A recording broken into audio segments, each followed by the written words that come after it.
So, Madam Minister, thank you for having us in this interview, and thank you for you to introduce the Tanzania to our Chinese audience. So, my first question is about what does Hakuna Matata style travel mean in Tanzania? First of all, thank you so much. I would like to appreciate CGTN Digital for availing your time to come at our embassy and to have this interview with me. And I'm glad that you are expressing an interest of the Tanzania tourism industry. And going back to your question of what Hakuna Matata travel means. Hakuna Matata means there is no problem. There's no worries. No worries. It's total relaxation. Very peaceful. That means when you come to Tanzania, you'll immerse yourself into a very peaceful destination. You will immerse yourself into the rich culture of Tanzanian people. Friendly people, safe country, but also full of natural beauty and diversity in many, many areas. We heard a lot about travel spots in Tanzania, the natural wonders, the heritage, the UNESCO heritage like the Stone Town. So what makes Tanzania so special in terms of travel? First of all, we have a lot of heritage sites that has been recognized by the World UNESCO. As you mentioned, the Stone Town. We have the Ngorongoro craters and others. But also we are continuing to preserve the beauty and the nature and the heritage that we have. We have inherited this, and it is our duty and obligation to continue to restore it, to preserve it for our own generation, but also for the generations to come. So I believe when the Chinese tourists come to Tanzania, they can get to explore the wonders of the world in Tanzania. They can get to explore the Mount Kilimanjaro. They can get to explore the Selous National Park, the Tarangire National Park, the Ngorongoro Crater, the Arusha National Park, Saadani, and all the other game reserves that we have, and many, many more, without forgetting the very famous Mount Kilimanjaro, the tallest mountain. And for this one, we thank and congratulate the Chinese tourists who have been able to come all the way to climb Mount Kilimanjaro, but also to explore the other natural and touristic attractions what Tanzania has to offer. We have various tourism offerings from the beaches, from the waterfalls, from culture, from the cuisines. If you are in favor of the white beaches, pristine beaches, beautiful white sand, you can get it no other places than in Zanzibar, than in Tanzania mainland, in Mafia, in Kilwa, in Mtwara, in Bagamoyo, in Tanga, and the natural and the longest coastal line that we have in Tanzania. Yes, there are a lot of beautiful places, and we know every year Tanzania has attracted over 1 million tourists globally. So for Chinese tourists, what are your special recommendations? Like, could you give us a list, like not 1, 2, 3, you must go, the places you must go? This is a very tough one. Being the promoter of Tanzania tourism, I promote all areas in my destination, Tanzania. But if you tell me maybe the top 5 picks, I can tell you, make sure you go to other places, but without forgetting the Mount Kilimanjaro, without forgetting our Arusha National Park. You should not leave Tanzania without visiting the Serengeti National Park, the Ngorongoro National Park, but also the beautiful beaches of Zanzibar and the other coastal lines that we have, but also our National Museum of Tanzania, the Kilwa Ruins, we have the Kunduchi ruins, and in various regions we also have some of the antiquities which our tourists can get to see. Yes, there's a lot of places that Chinese tourists can go, and especially like the great migration of the animals, the wild nature, the natural wonders. So, and there are in recent years, a growing number of African countries now grant visa-free or visa-on arrival for Chinese tourists. Are Tanzania ready to give this kind of visa-free or visa-on arrival policy to Chinese tourists?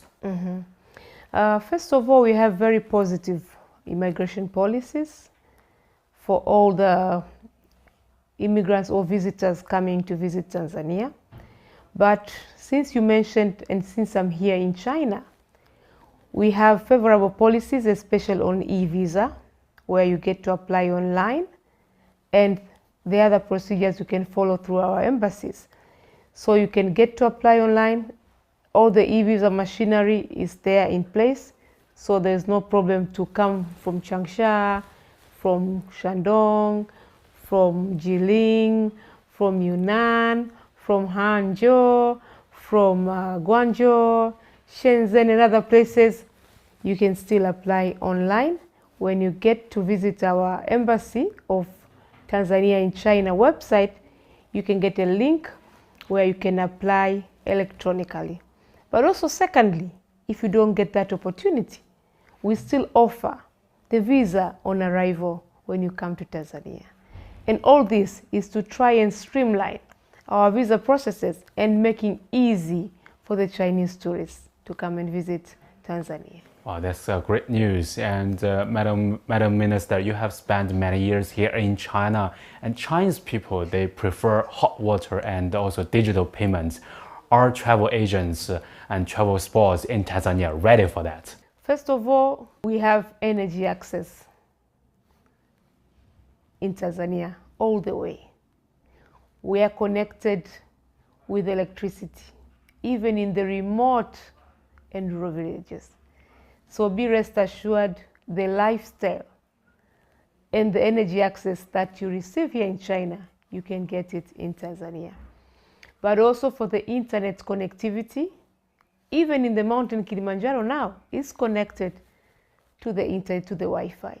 So even if you want to post in real time, whatever nature and beauty and wildlife you experience and you meet, you can post it in real time to your Chinese relatives and friends.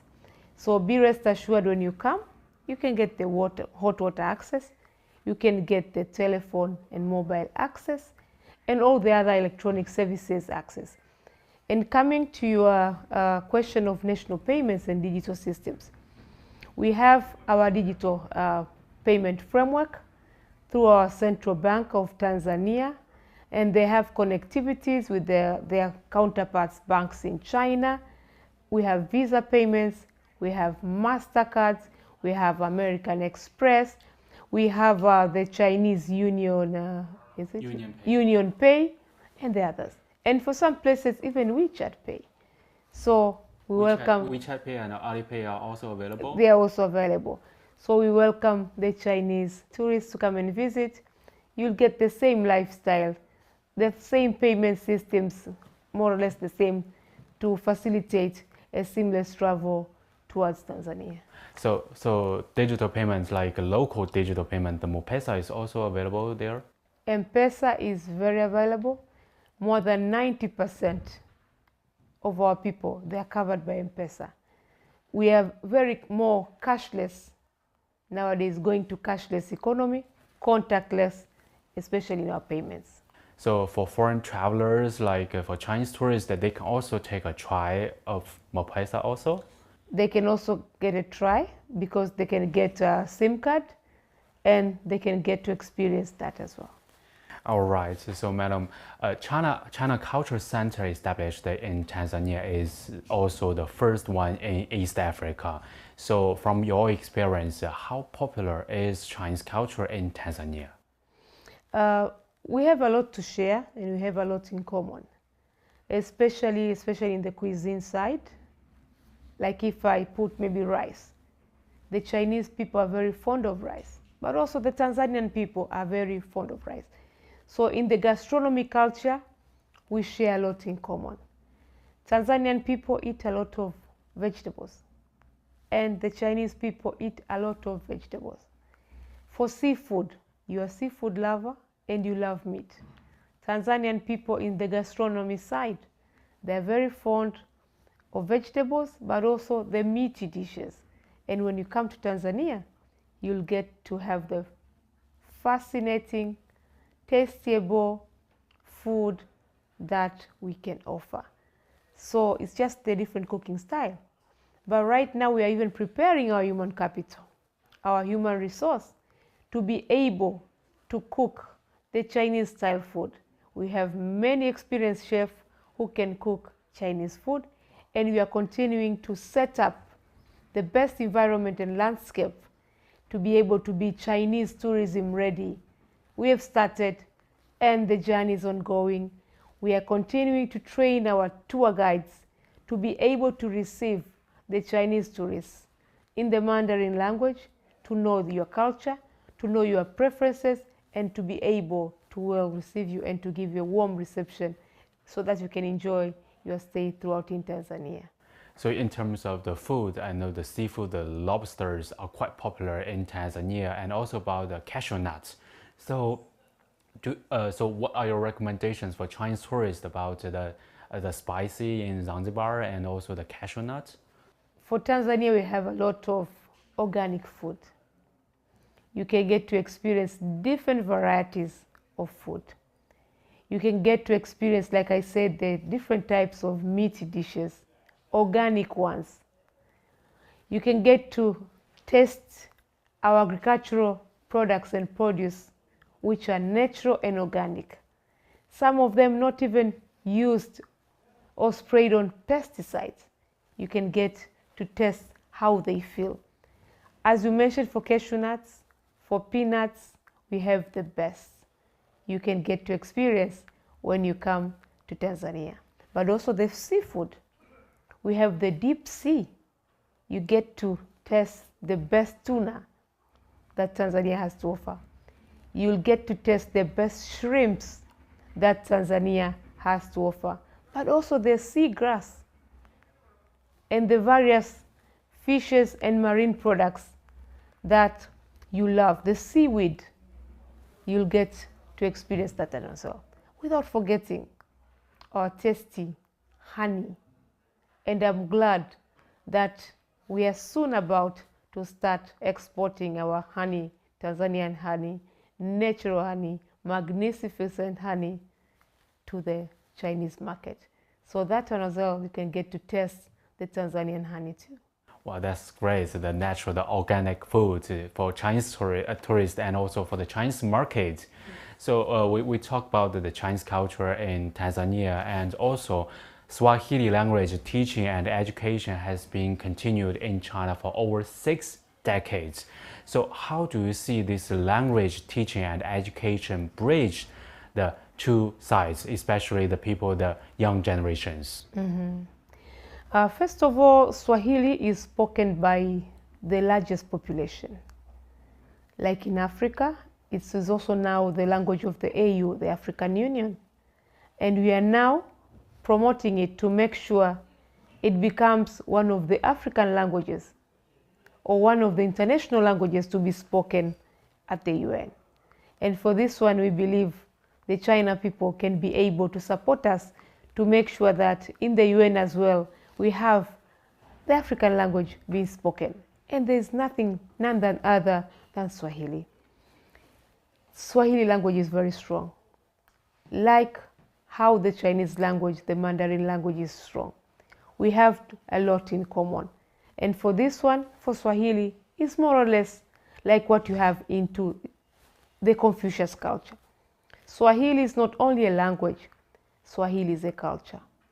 We have Swahili food, we have Swahili language, we have Swahili movies, bongo movies, we have Swahili music, we call them bongo music, and others. So it comes as a package of the entire Swahili culture and the likes. The same as what the Chinese language has to offer. So for this one, we believe we have a lot in common, between Swahili and Mandarin through your Confucius culture. And we thank the Chinese people. You are expanding the Confucius culture as well for Tanzania. So we have a lot of exchanges that we can do through the cultural year for culture to culture and people to people exchanges. And this can also culminate into also the tourism exchanges for tourism in Tanzania to SPA, but also for Chinese tourists to come and explore and experience the Tanzanian culture, but also get to see the Tanzania tourism attractions that we have to offer. But also through that and through the cultural exchange, we can have the Chinese teachers of languages to come to Tanzania to train the Tanzanian people of the Chinese culture and language, but at the same time, they can be able to learn of the Swahili culture and the Swahili language to bring it back to the Chinese people. And likewise, the Tanzanian people and the experts and the teachers, they can come to China to learn Mandarin, but at the same time to teach Swahili in your colleges, in your high schools, and in your universities. And we believe through these Swahili Mandarin cultural exchanges, we can do a lot, from education exchanges, from investments, by increasing our trade volumes, but also tourism, because later on, people will be confident to come to China, but also the Chinese will be more confident when they come to visit Tanzania, they'll be able to speak the language, etc. To enhance the mutual understanding. So do you have some encouraging words to the young generations here in China who are studying the Swahili? Yes, I would like to commend them for choosing Swahili as one of their international languages into their linguistic courses, and they've not made a wrong decision. All of you who have chosen to study Swahili, you've made the right decision. And right now we are continuing to expand our training services through our Tanzanian embassies across the world, but also we are preparation of various online platforms to train Swahili, to teach Swahili to our foreign audiences, and in particular, our Chinese friends and relatives. So I would like to invite the Chinese youth, I would like to invite the Chinese nationals to consider learning Swahili, but to consider visiting Tanzania and to experience what we have to offer in our beauty, the wildlife that we have, the diverse and rich wildlife that Tanzania can offer. Thank you. Thank you so much, Madam. Thank you so much. Very great. 中国和坦桑尼亚两国有着深厚的传统友谊，这里的经济保持平稳增长，居民的生活水平在不断提高，同其他国家的对外联系也与日俱增。坦桑尼亚正以朝气蓬勃的姿态赢得世界的关注。